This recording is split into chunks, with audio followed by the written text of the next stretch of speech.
Hello friends. तो आज की हम इस वीडियो में समझेंगे व्हाट इज़ पर्सोनिफिकेशन। वैसे तो हम सब ने बचपन में या फिर अपने स्कूल टाइम में पर्सोनिफिकेशन बहुत बार समझा है, बट हम थोड़ा डीप में पढ़ेंगे। According to the teaching level personification को समझने की कोशिश करेंगे। फर्स्ट ऑफ ऑल हम पर्सोनिफिकेशन की डेफिनेशन देखेंगे। Personification is a figure of speech in which a thing, an idea, or an animal is given human attributes.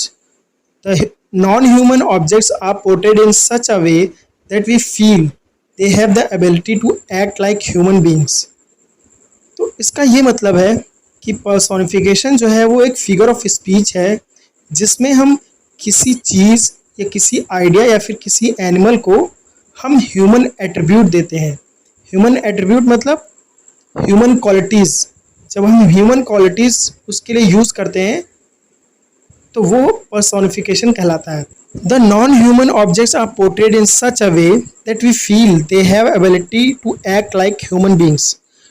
The non human objects मतलब कि वो सारी चीज़ें जो इंसान नहीं है वो ऐसे पोर्ट्रेट की जाती हैं जैसे कि हमें लगता है कि उनके अंदर क्षमताएं आ गई हैं, कि उनके अंदर ह्यूमन क्वालिटीज़ हैं।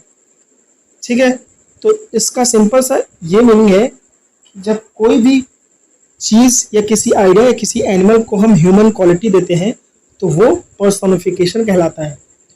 अब हम इसका एग्जांपल्स देखेंगे, जैसे कि फर्स्ट एग्जांपल है द स्काई वीव्स। इस एग्जांपल में जो स्काई है उसमें एबिलिटी है रोने की, जो रोना है वो एक ह्यूमन क्वालिटी है। तो हमने जो ह्यूमन क्वालिटी है वो स्काई को दे दी है।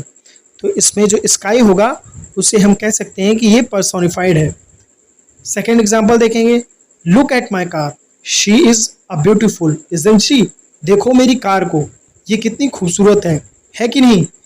तो इस सेंटेंस में जो कार है, कार के लिए हमें यूज़ करना चाहिए था इट, क्योंकि वो non living non human object है, बट हमने यहाँ पे इट की जगह शी यूज़ किया है। क्यों? क्योंकि जो फीमेल के लिए हम इट लगाते हैं वो हम जो फीमेल के लिए शी लगाते हैं वो हमने कार के लिए शी लगाया है।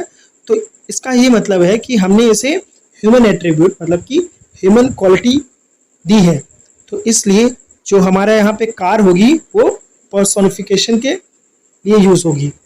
Next example, time and tide wait for none. Time and tide जो है वो किसी के लिए इंतज़ार नहीं करते। इसका मतलब क्या है, जो इंतज़ार करते हैं वो ह्यूमन करते हैं, बट इसमें जो हमने इंतज़ार मतलब कि जो वेट है वो हमने नॉन ह्यूमन ऑब्जेक्ट्स को दे दिया है। तो इसमें टाइम एंड टाइड क्या हो गया, personified. Next example, the fire swallowed the entire forest. जो स्वैलोड है वो एक ह्यूमन क्वालिटी है। निगलने का काम जो होता है वो ह्यूमन करता है, ना कि कोई आग। तो इसमें जो आग को हमने ह्यूमन क्वालिटी दी है तो ये हमारा क्या हो गया, पर्सोनिफिकेशन। आई होप ये वीडियो आपको समझ में आई होगी। अगर ये वीडियो आपको समझ में आई तो please like share and subscribe to the channel for more video.